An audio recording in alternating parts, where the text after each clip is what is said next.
am Brian as always.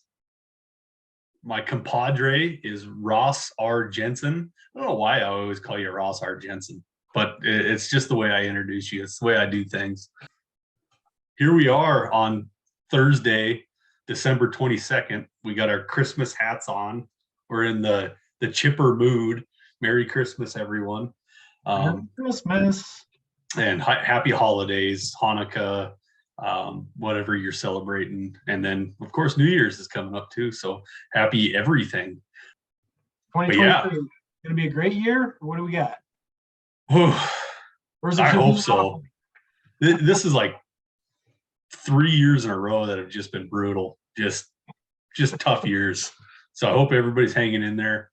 We're going to get through all this stuff. 2023 is going to be badass. I can see it already. As a really good friend of mine, Johnny Lawrence, would say, it's going to be super badass. It's Cobra Kai reference. But here we are. Tonight we are bringing you the top 10 Scout the Statline second baseman. Are you excited, Ross? Are you excited to hear the top 10 second baseman? Well, comparatively to our other positions, this is a pretty weak one. So we're bringing Christmas cheer to help everybody get through it. But there's still going to be some interesting players in here, I think, that we're going to touch on. So, yeah, sure. Yeah. Ready for it? It is kind of like a hangover coming off the outfield, especially that last one we did, the top 10 outfielders, because those were some of the best prospects that we're going to see and some of the most interesting ones. So this is shifting gears a little bit, but we do have some nuggets in here. If you want to fill that spot on your fantasy team, you got to work for it. Yep. Yeah, and it's been a rough position, at the Keystone, at the major league level for a while. Second baseman in fantasy leagues, man, you're if you miss out on those top 5 guys, it's rough.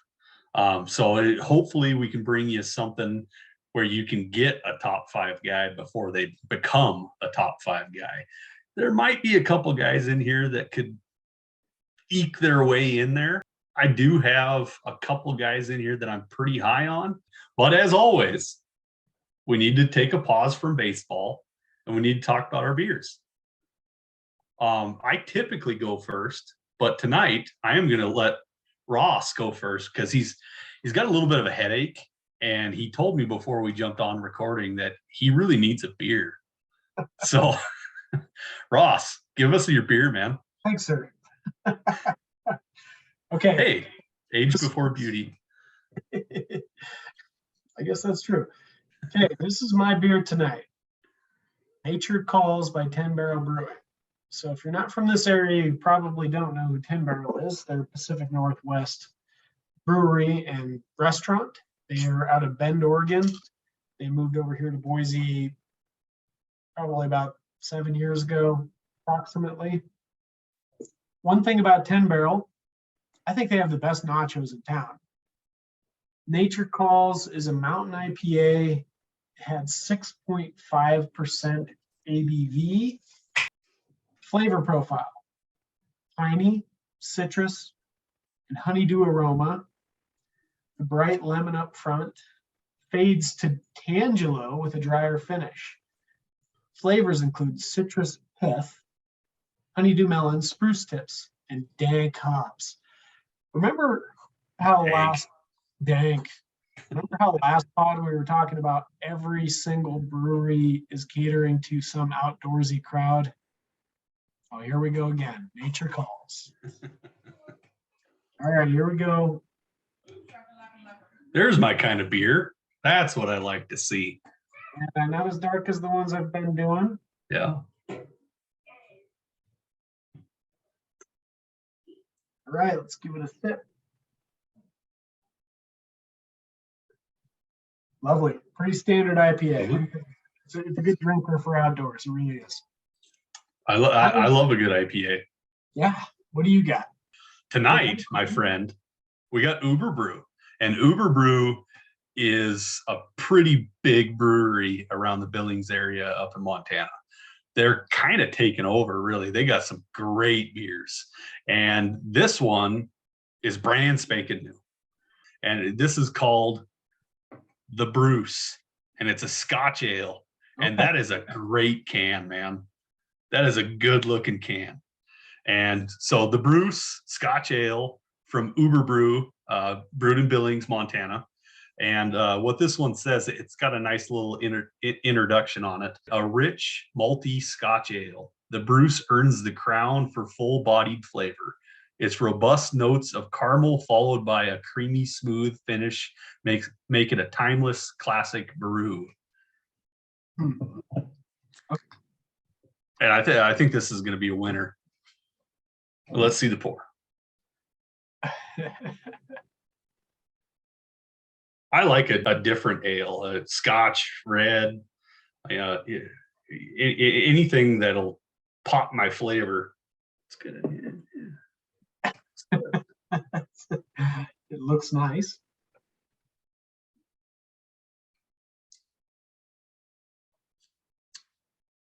A lot of caramel. It's good. It's good. All right. It's a winner. It's a winner. Especially in this cold weather. That's really good. Nice. Yeah. Once again, Merry Christmas. All right, let's do it. Let's jump into number 10. Are you ready, Ross? I'm ready. Let's go. All right. The first player in our top 10 of Scout the Statline, second baseman, is going to be a gentleman by the name of Guy Rosario. He's 5'9". He's 23 years old. He's out of the Dominican Republic. In 2016, when he was signed, he joined the rookie DSL league. Great numbers. He started off with a 341 average, on base 421, slugged 470, OPS of 891, 1 home run, 21 stolen bases in 185 at bats.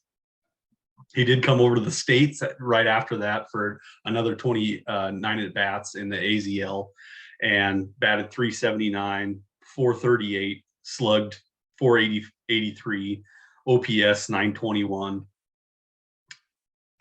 29 at bats, stole another bag. 2017, he repeated the rookie ball in the Arizona League. In 206 at bats, he hit 282, slugged 355. 1 more home run. He added 33 stolen bases. He then, in 2017, got a call up to full A ball. He batted 206, no home runs, had 17 more stolen bases. 296 on base percentage, 278 slugging. So everything's looking pretty. 17 in single A. That's pretty. Yeah. Really uncommon. Yeah, we got a kid playing single A ball. 2019 gets a little bit of call up to single A advanced, has 464 at bats, bats 278, on base percentage 331, slugs 412, OPS 743, has 7 home runs and another 21 stolen bases. So you're starting to see a trend here. Real fast guy, decent average, strikes out quite a bit. So we're looking at 103 strikeouts in 464 at bats in 2019. Popping forward to 2021, gets the call to Double A, 420 at bats, bats 281, on base percentage 360, 455 slugging, adds 12 home runs and 30 stolen bases. This is where I got a little bit interested, I suppose, when I was kind of doing a deep dive on him. He got caught stealing 14 times. That's a lot. That's a lot to get caught stealing bags. And as I looked back, he gets caught a lot anyways. It wasn't just 2021. In 2022, AAA at 23 years old, 23 years old, 490 at bats, 288 average, 368 on base, 508 slugging. So he added 22 home runs and 21 stolen bags, but he got caught stealing 8 more times. He struck out 109 times, had 141 hits, walked 59 times.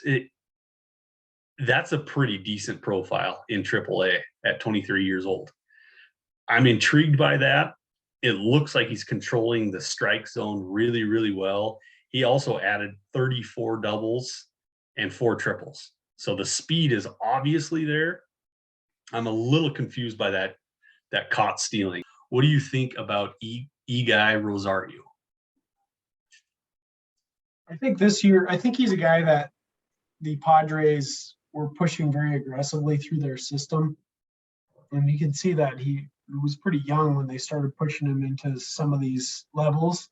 And he was overmatched early on in his career, moving up as high as AA in 2018, even as an 18-year-old. That's really aggressive. But I don't think he was quite ready for it. I think over the last few years, he's started growing into his level and starting to play well. So I think he's really coming into his own recently. And this year he showed growing power. And that's the thing that really catches my eye. So now if you look back at the last 3 years, I mean, his home run numbers have really been increasing. So 22 this year, 490 at-bats, as you said, 564 plate appearances. The speed it seems like, is probably not going to improve much. I don't know if he's going to be a high volume stolen base guy, but he might be able to get 20.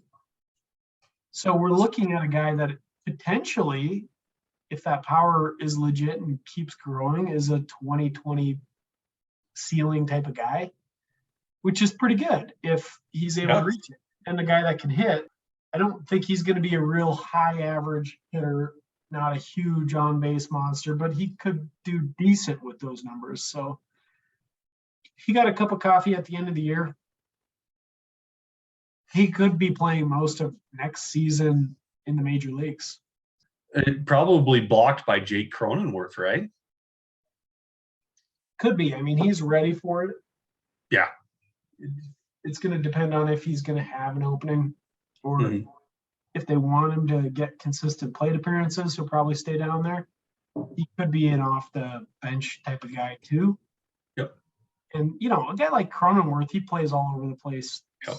So it's possible that they squeeze him in playing some different infield positions as they're able to, giving guys some rest. I would say wait and see. I'm not opposed to getting him in deeper leagues. If you have a way to get him on the cheap, then absolutely. Moving on to number 9, we have Terrin Vavra, and he plays for the Baltimore Orioles. He's 6'1", 200 pounds. He's 25 years old. He was drafted by the Rockies in the 3rd round, pick number 96 out of Minnesota. Ross, would you break down Mr. Vavra's stats for us? Terrin Vavra, he had a pretty solid college career at Minnesota. His freshman year, he batted .350 in 134 plate appearances, pretty solid. His final year at Minnesota, he put a slash line of .386, .455, .614 together before he was drafted. In 2018, he made his debut and hit .302 with a .396 OBP and a .468 slugging percentage and 199 plate appearances at low A ball.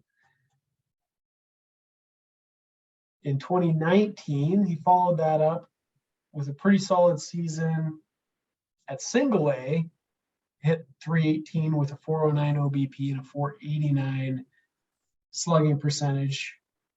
On that season, he walked as much as he struck out. Granted, he's a little older for the level at that point, but that's a pretty solid base of numbers and a pretty substantial sample size there as well.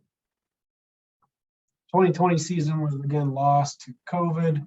In 2021, he picked up in high A and most of his season was spent at AA. Overall in the season, he hit 275 with a 406 OBP and a 449 slugging percentage.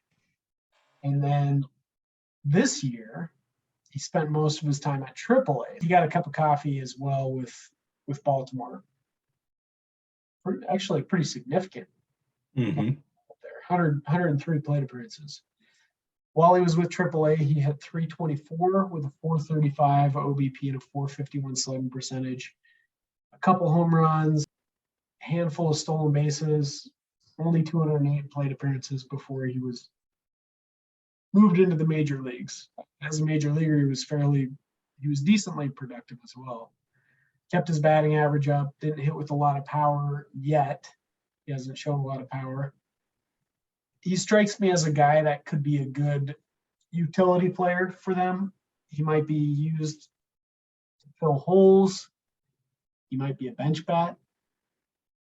Not entirely sure yet, but it's looking like it might be trending that direction. Yeah. So 2019, Vavra was 1,000% on my radar. As you stated, 374 at bats. He had 10 home runs. He stole 18 bags. His average was a 318. The counting stats disappeared. And I don't know really even what happened there, but yeah, in 173 at bats at AAA, he only had 2 home runs and 5 stolen bases. I am terrified that he's a quad A player, a guy that is going to mash in AAA and be a bench bat in the majors. That is exactly what I see out of him. I hope to goodness that I am wrong, because I really do like Vavra, and I have for quite a few years. So he grades out with a 60 hit total, which is pretty good. I think a lot of that can be attributed to high average. Well, the high average is part of the equation, but also we factor in on base skills, as we're trying to balance the two, average and on base, when we're looking at that hit tool. And he's got very solid on base skills, very good plate approach. Power is well below average, 35. He's not grading out as having a lot of power. In fact, he only projects for 6 home runs per 600 plate appearances. That's pretty low. And then league average speed, he hits a 50 for speed. It's not somebody to make probably not somebody to build your team around by any means, but maybe he can help you out in a pinch. I agree. Terran Vavra, everyone. Moving on to one, a second baseman that I think probably excites me more than 80% of this list. So I have him probably top 3, maybe even top 2 in my second baseman list. And his name is Thomas Sagisi. Thomas Sagisi is with the AA affiliate for the Texas Rangers. He was drafted in 2020 in the 5th round at pick 145 overall. He's out of Carlsbad, California. He played in 2021. He had 242 at bats. He batted 256, an on-base percentage of 372, a slugging percentage of 463, 10 home runs, 11 stolen bags, struck out 85 times, walked 42 times. Pretty good debut right there. In 2022, in high A, he had 380 at bats, batted 308, had an on-base percentage of 359, slugged 487, added 14 home runs and 11 stolen bags. 21 at bats, batted 381, 409 on base, slugged 857, added 1 home run and 1 stolen base.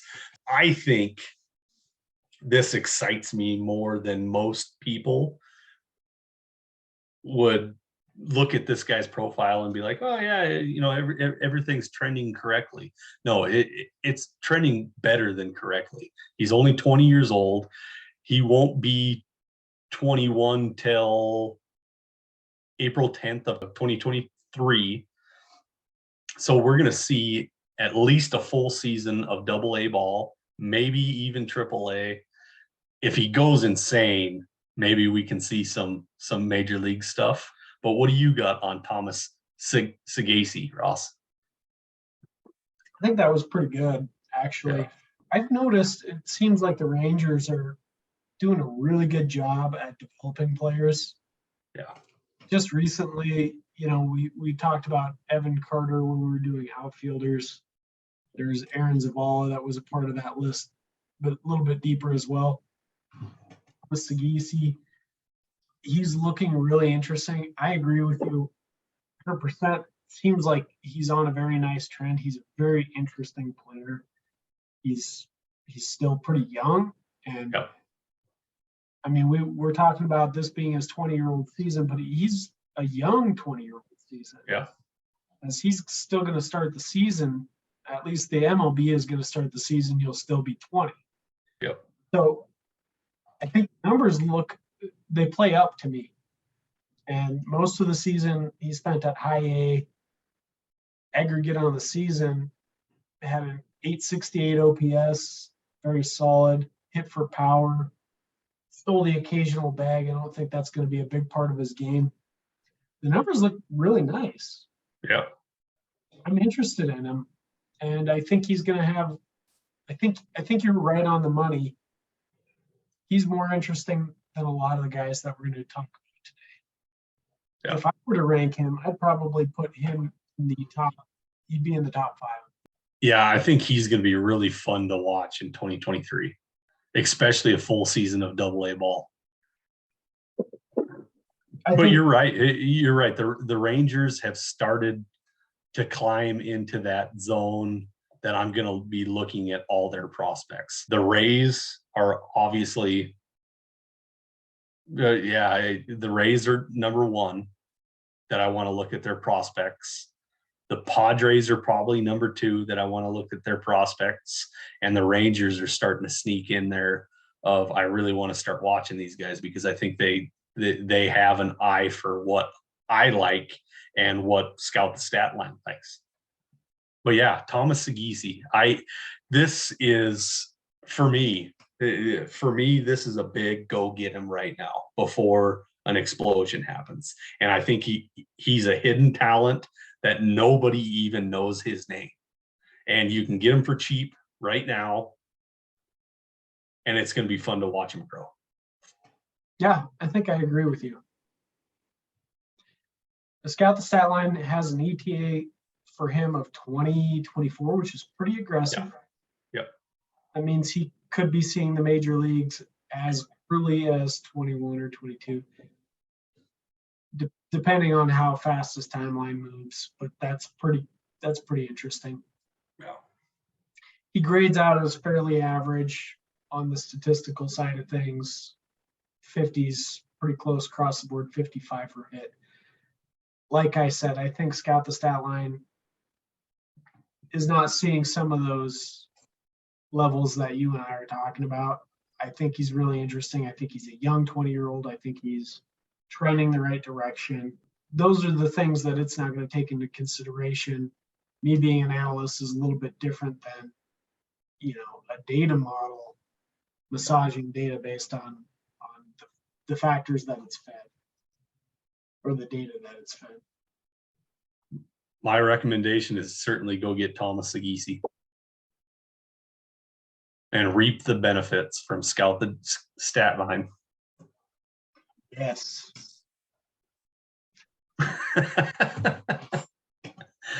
All right. Moving on to number 7, Kyron Paris. He's a 6-footer, 180 pounds. He's 21 years old. He came out of Freedom, Oakley, California high school. He was drafted in 2019 by the Los Angeles Angels in round 2, pick number 55. Ross, what do you got on Kyron Paris? Kyron Paris, good rundown on where he came from. Came into the league in 2019.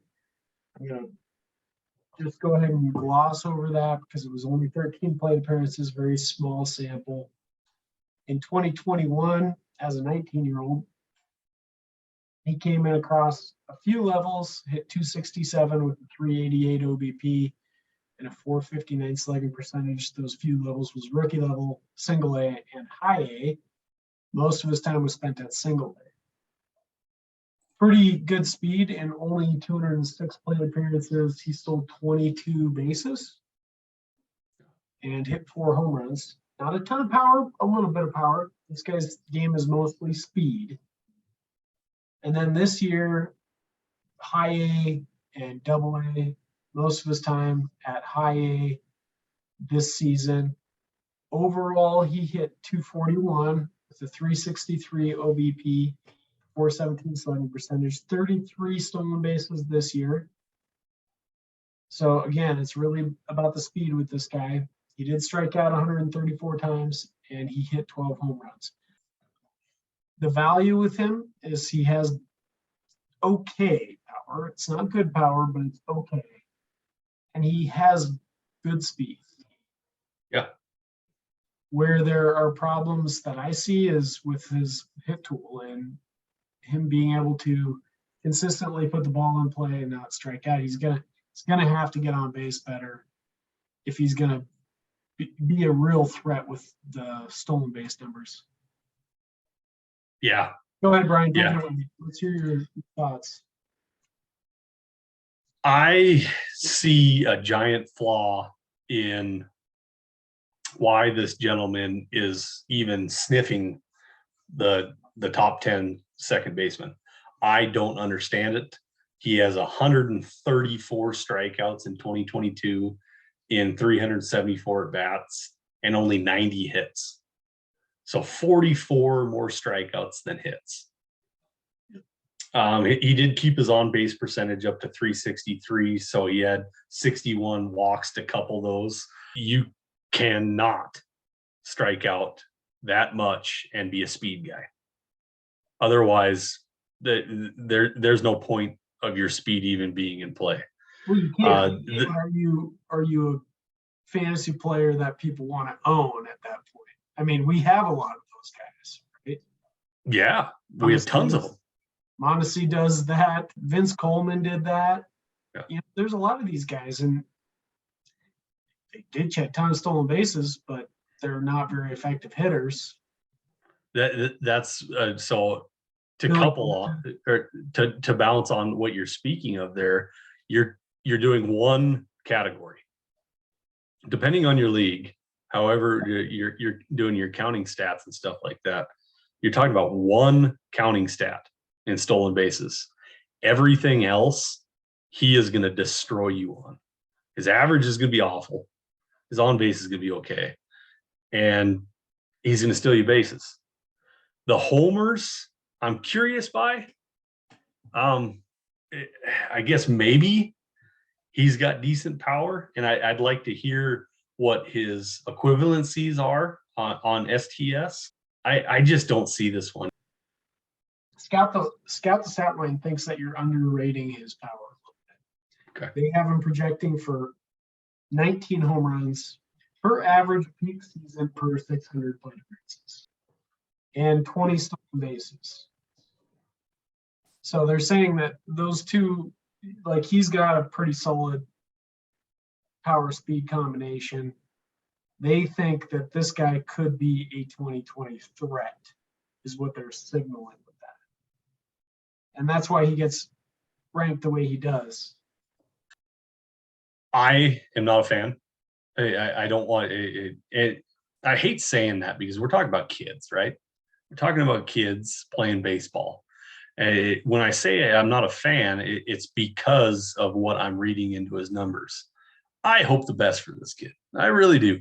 I want him to get a call up to the majors and bat 500. There's no chance in hell that he's doing that. Yeah, I'm glad you said that because I heard this recently that I hate some player, and I don't hate anyone. And I'm not a person with hate in my heart. I'm telling you, I don't like the numbers that I'm looking at. And that's it. That's it. Nothing, it's certainly not personal, and I really hope everybody exceeds my expectations. Everybody exceed my expectations. That's great. I'm looking at the numbers and I do not like them. So for Kyron Paris, he is an absolute no-go for me. He looks like a ball player to me, Brian. Okay. But that said, I'm somewhat on board with you on the numbers. It's a profile that has a lot of red flags, high strikeout rate, low batting average. Is that something that's going to end up being a successful major leaguer? A lot of it's going to come down to that defense, I think. Yeah. And if so, maybe you can have a Mike Cameron type of career. Yeah, he's probably a superstar. If you don't like him, then that's undoubtedly the case. Yeah, that's exactly right. That's Kyron Paris, everybody. So we're going to jump into number 6. And everything that I said about Kyron Paris, I'm going to go ahead and revert and say what I like about our next player, because it's going to be a similar profile.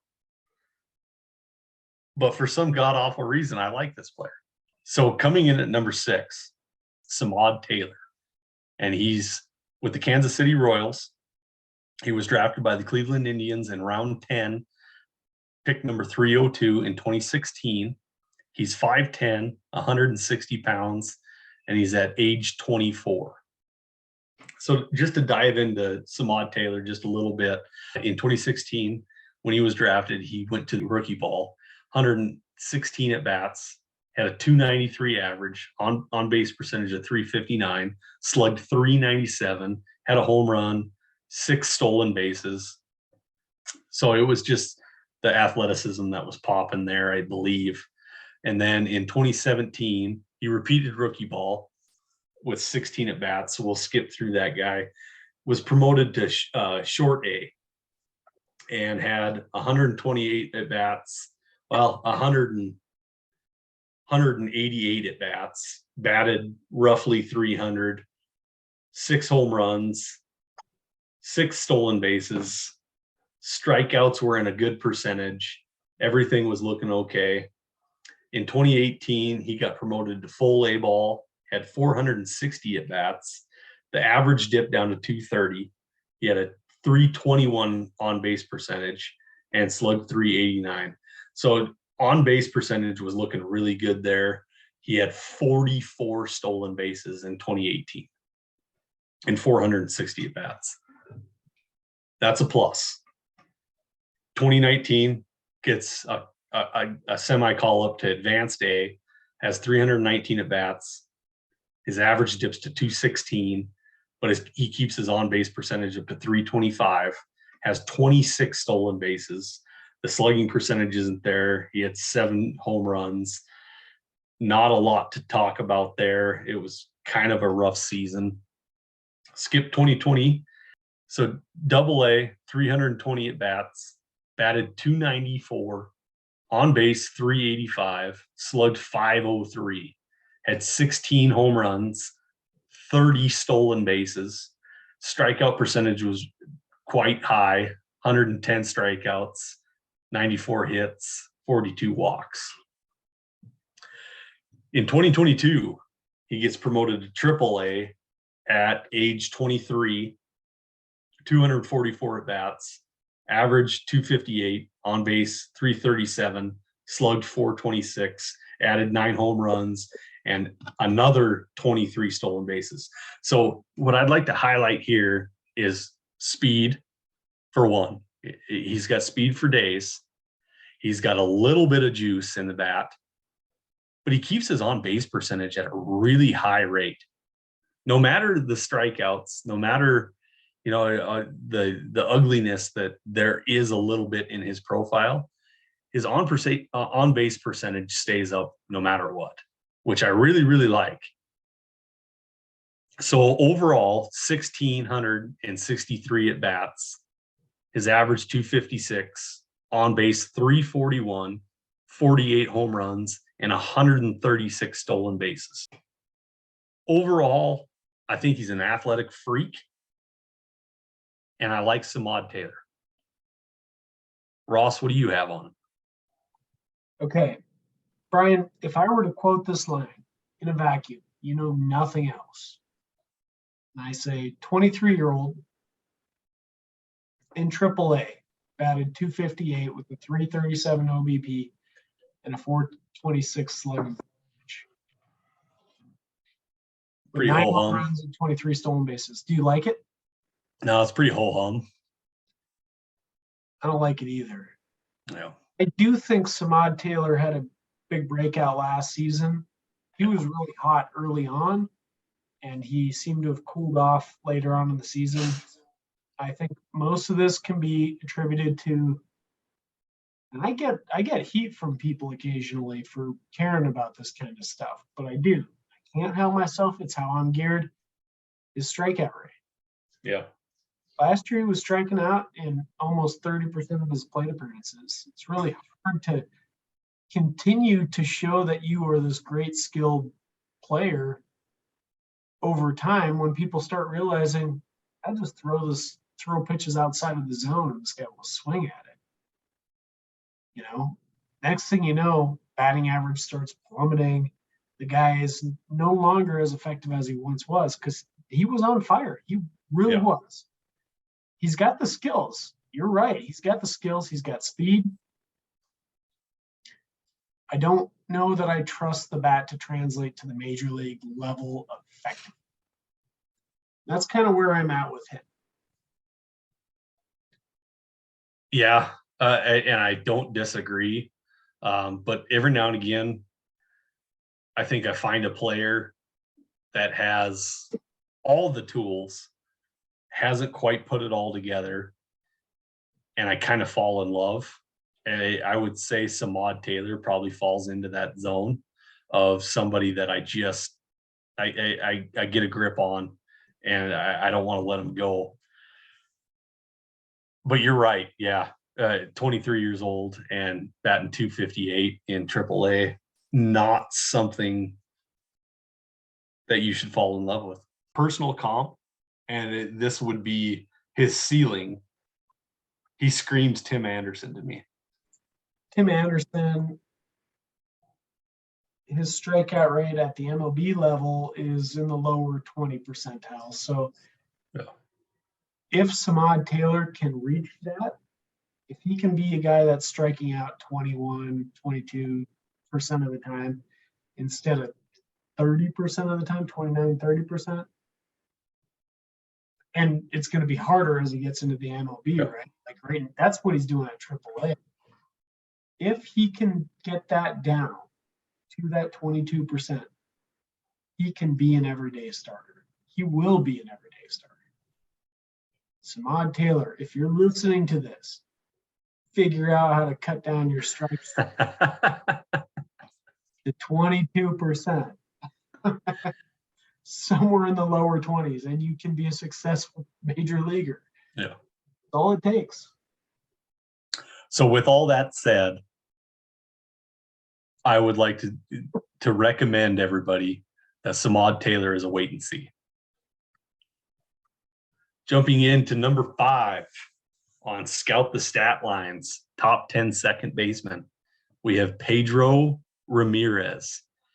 He is sitting in the single A affiliate for the Chicago Cubs. He stands at 5'9", 165 pounds. He's only 18 years old. So keep that in mind as we run through Pedro Ramirez. He's 18 years old. Ross, will you bring us some of the stats on Pedro Ramirez? Yeah, Pedro Ramirez, only 5'9", and a youngster, 18 years old still. So he's a young 18. He played the season as a young 18. DSL level debut last year.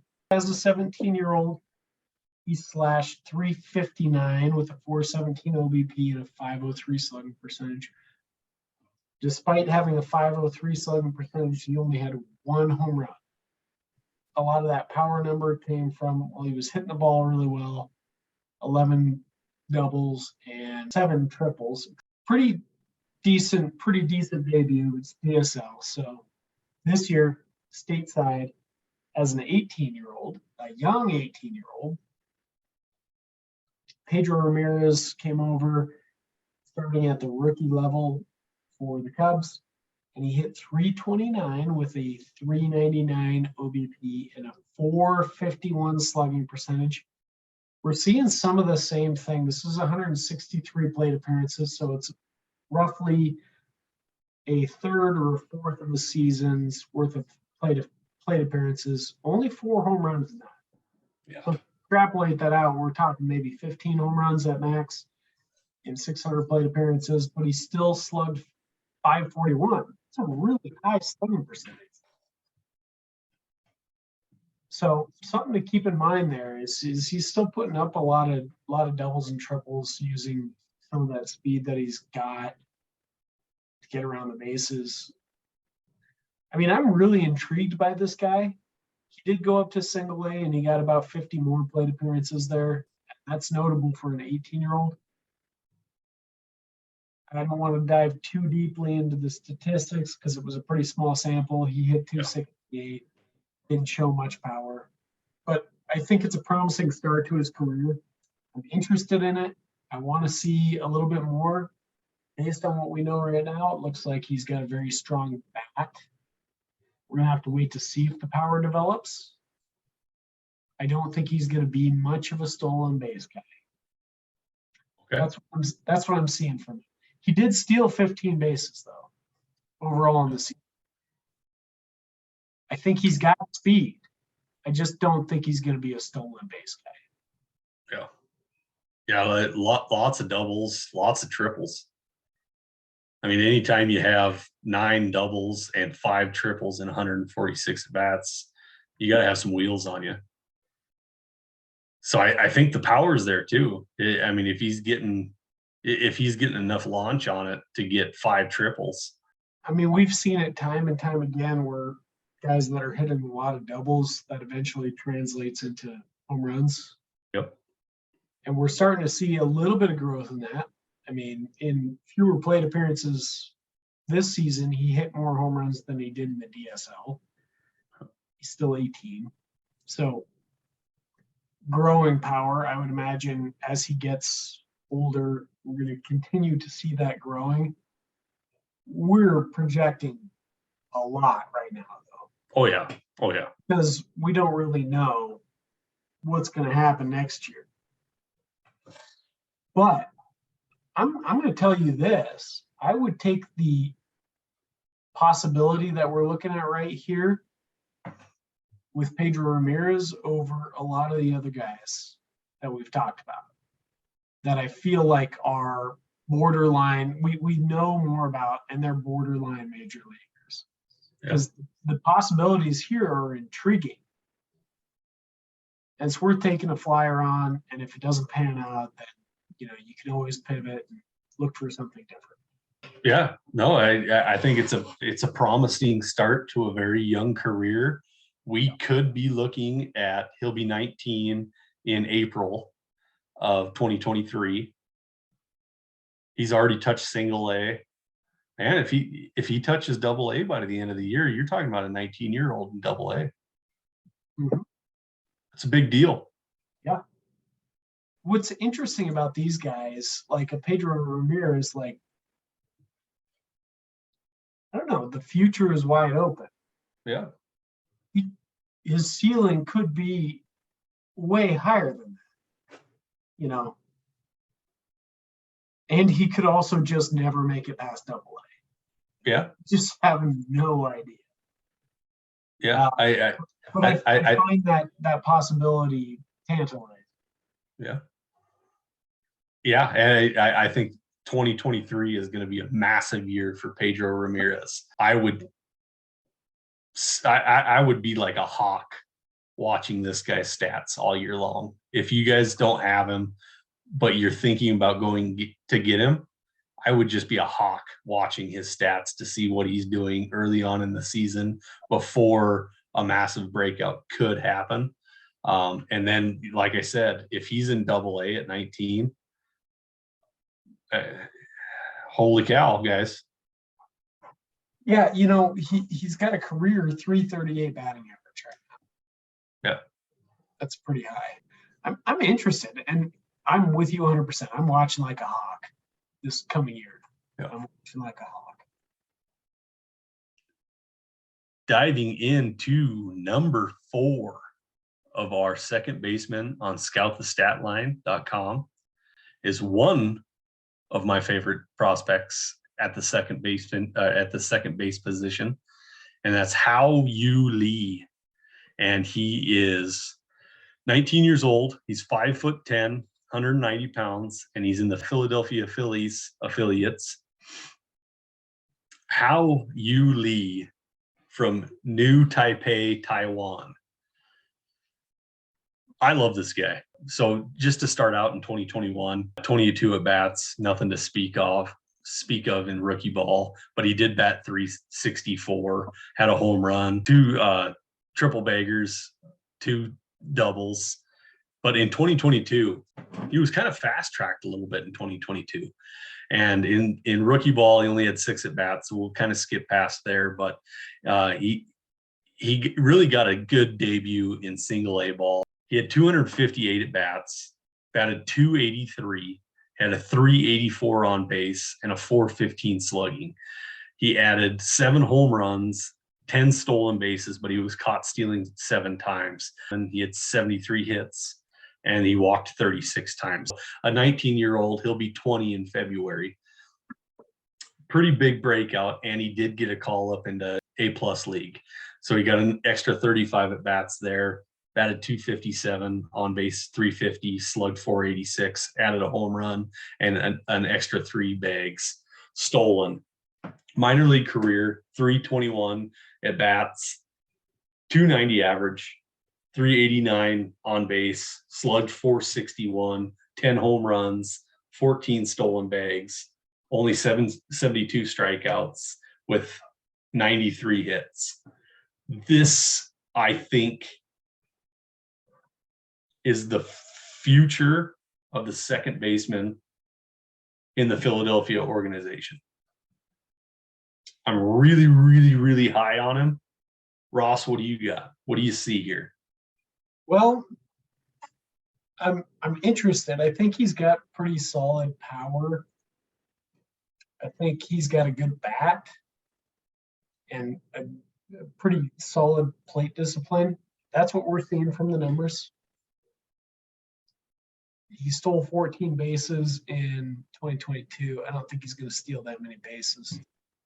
I'm looking at this, and he's 5'10", 190 pounds. He's like my size. I'm an old man, Yeah. I'm shocked about that. Like he's a lot bigger than I would expect a 19-year-old kid to be. So I don't think he's going to steal a lot of bases. I think he's intriguing, and I think Scout the Statline sees the numbers similar to how I see him. He's got a 60 hit tool for his Scout grade equivalency, 55 power, and 50 speed. So it's very similar to what I'm saying I think his future is going to be. I think he's going to be better than average when it comes to his effectiveness as a hitter.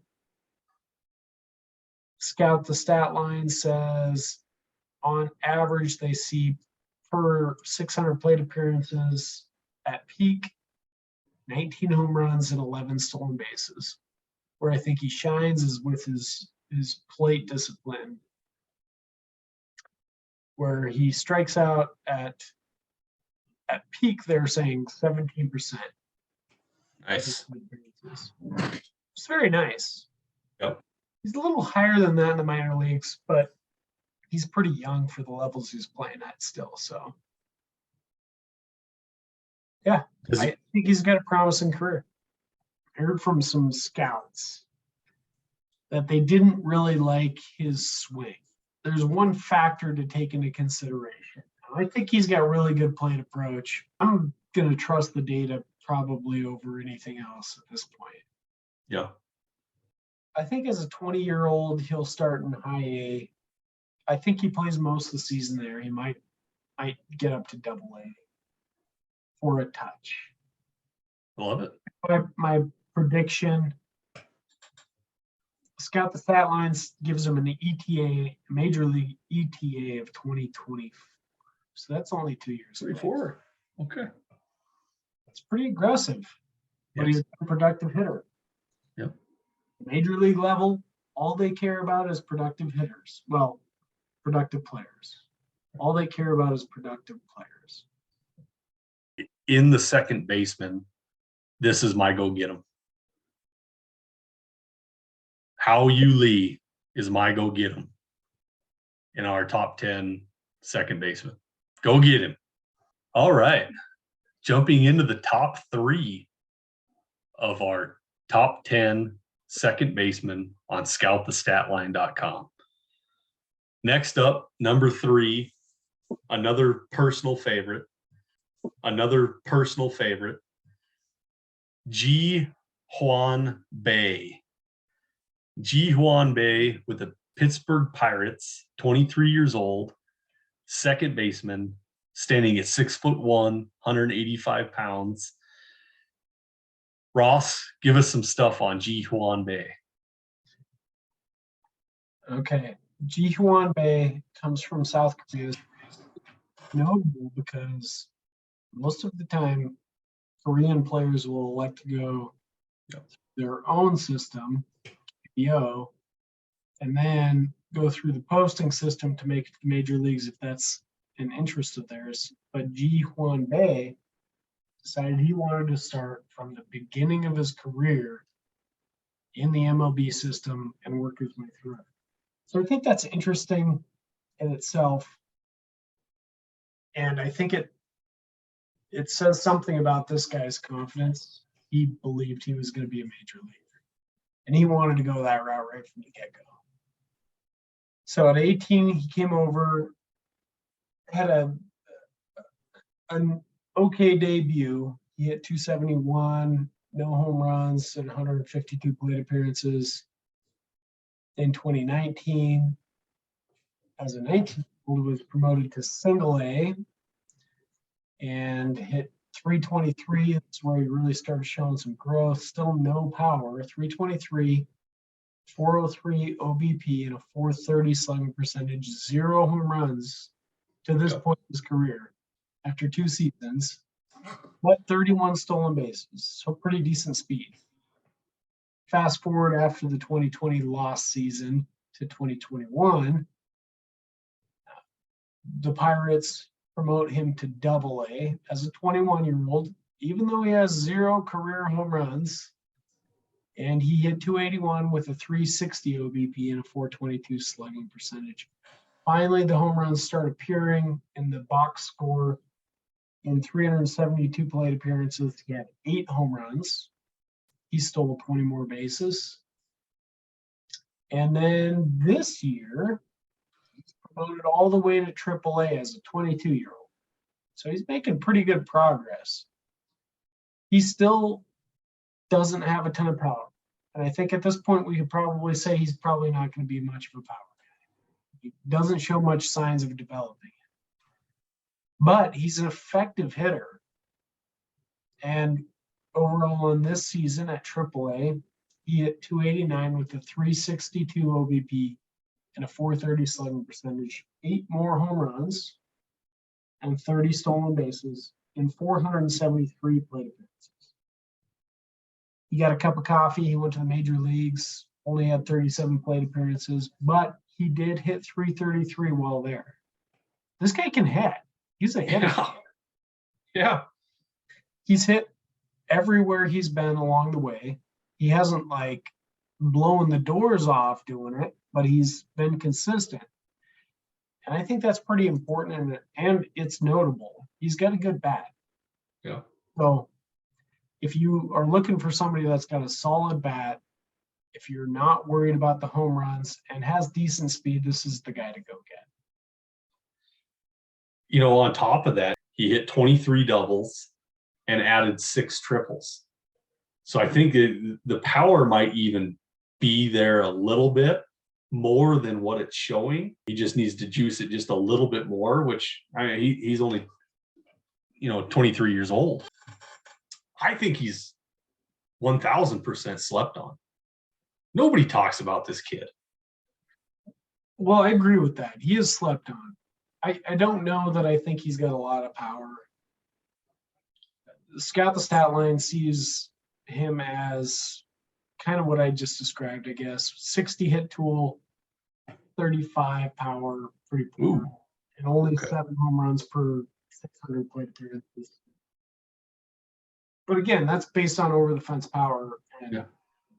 If he's turning doubles into home runs, that's a different ballgame. But he also projects for the lowest slugging percentage out of anyone that we've talked about, minus Terran Vavra. Yeah. But he also has like 60 grade speed. So 60, 35, 60. If you need somebody that can keep your batting average decent and get you some bags, stolen bags, this might be your guy. I think Ji Hwan Bae is going to be a stalwart in that lineup. Yeah. And as I stated before, I think he's 1000% slept on. Nobody talks about him, and he's got terrific numbers. Nobody talks about this guy, yet he, for hitters, is our 31st ranked hitter. That's notable. And for everybody, if you add in pitchers, because we got pitchers now, he's 40. Pretty good. Yeah. This is my second. Go get him.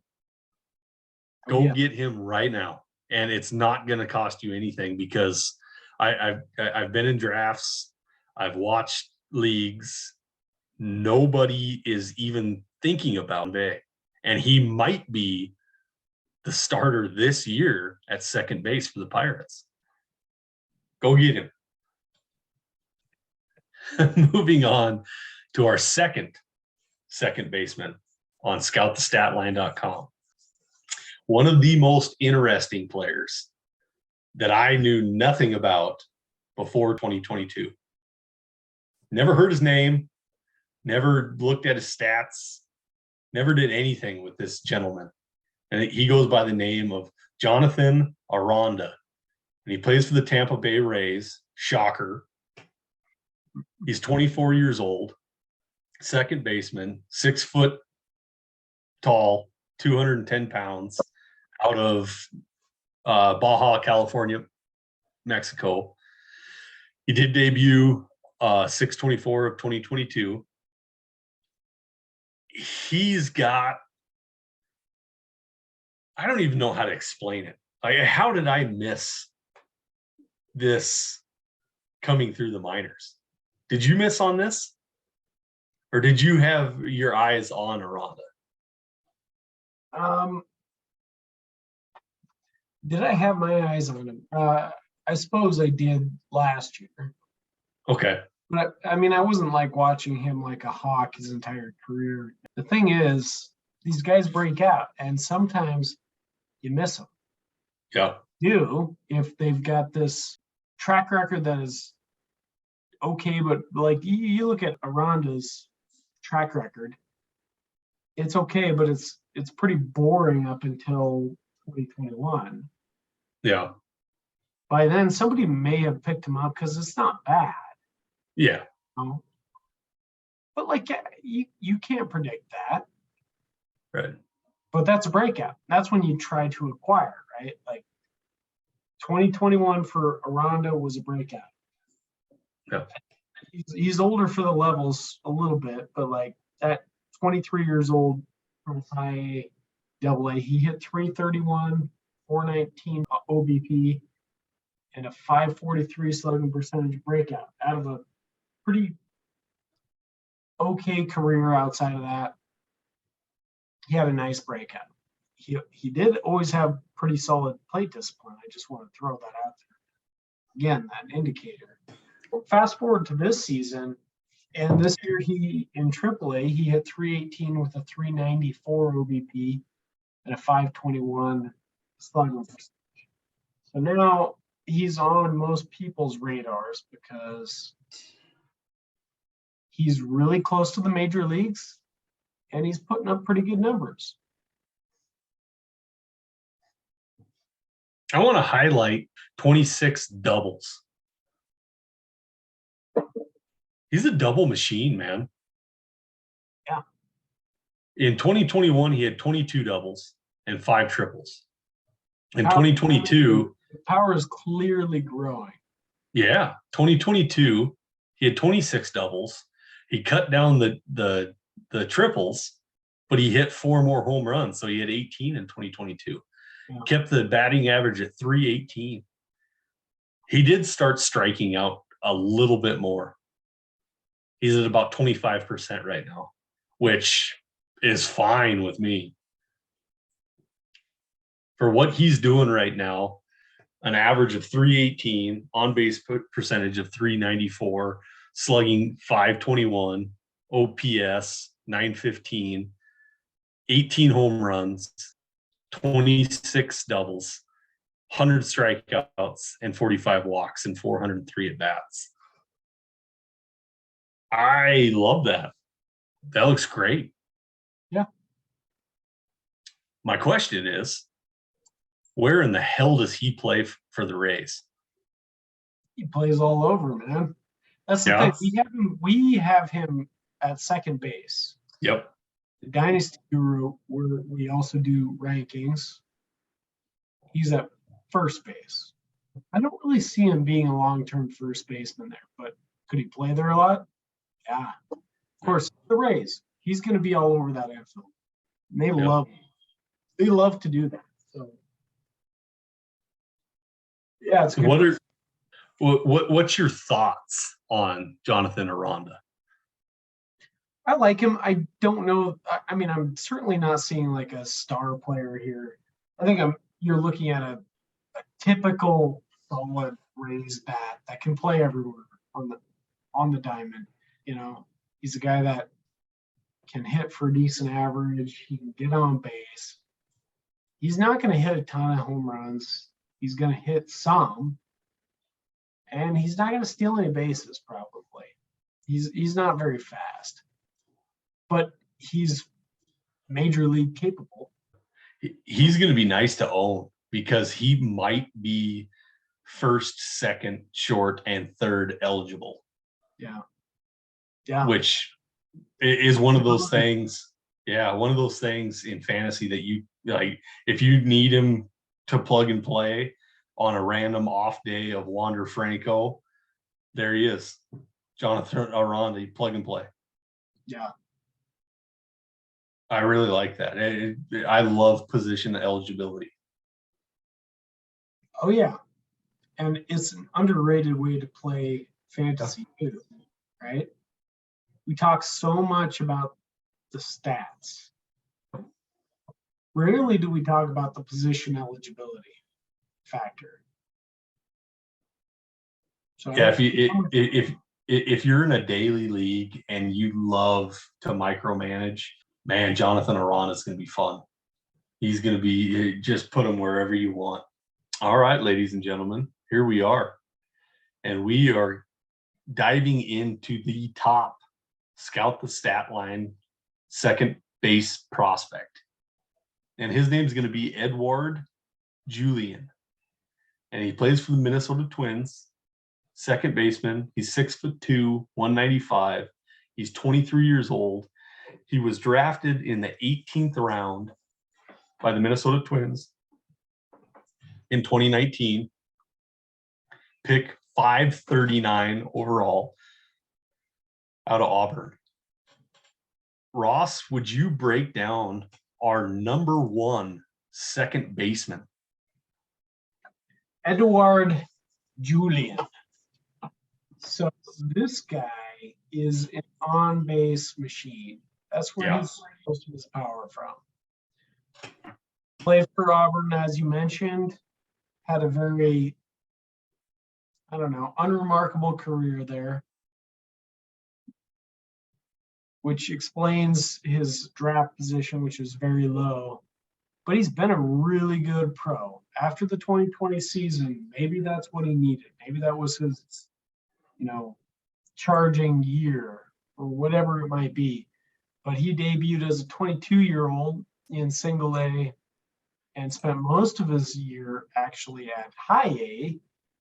And overall in the season, he hit 267 with a 434 on base percentage and a 480 slugging percentage. So really high on base percentage, right? That's the thing that sticks out to you, that pops. Yeah. 110 walks. Yeah. We're talking about 514 plate appearances, 110 walks, 144 strikeouts. So he struck out a lot, but he was clearly waiting for his pitch. 110 walks, got on base plenty of times, hit 18 home runs, and stole 34 bases.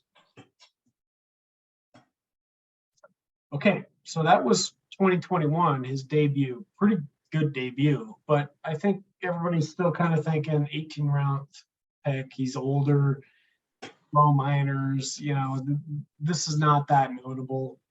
So this season, he's followed it up with at Double-A, all season at Double-A, a 300 batting average. Significantly improved his batting average as he moved up levels, which is important. 441 OBP, so he also increased his OBP, and a 490 slugging percentage, also increased his slugging percentage. Overall, hit 17 home runs and stole 19 more bases. So the stolen bases were down. Everything else across the board pretty much up. Home runs down by 1, but less plate appearances. So barely. About the same amount of plate appearances, but 1 less home run. Pretty much the same. Those are pretty good numbers, aren't they? And if you're in an OBP league, can you ignore this guy? Did you know anything about him before this year? Were you already looking at him? Prior to this year, I don't think he was really high on my radar. Okay. This year, yes, definitely. Okay. Yeah. Okay.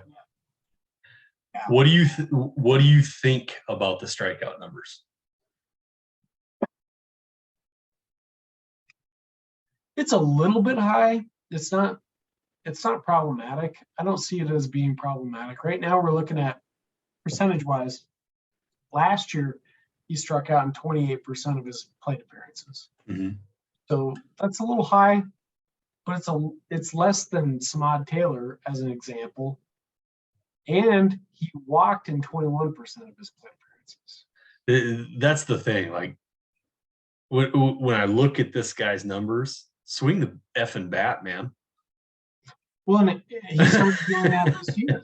That's the thing. You can see what the adjustment was. There's 2 adjustments in his career. Coming into 2021, his adjustment was to be extremely patient. Just basing this off of his college numbers, so I don't have any special insight, but it looks like he made a concerted effort to be very patient, maybe throughout most of his career. And then this year actually pivoted a little bit to being swinging the bat a little bit. And that might have been guidance he received. Yeah. Might have been somebody that told him, look, what you're doing is great. You got to swing the bat a little bit more.